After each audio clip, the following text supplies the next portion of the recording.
friend and Facebook. Nagluluto po ako ng garlic shrimps. Ito po ay tiger shrimps po. Ang sarap. Parang 2 piraso po ang mauulam ko nito. Ito ay matikman nyo. Ay, nako.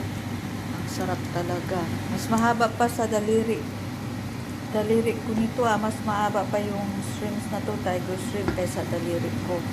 Sobrang sarap. At naglalaway na yata ako. At ito, 2 lang maubos ko dito. Kung gusto nyo po, pwede na kayong kumuha. At don't forget to like, share, and follow this video. Thank you very much po sa inyong lahat. Mahal na mahal ko po kayong lahat. I love you. Push, push.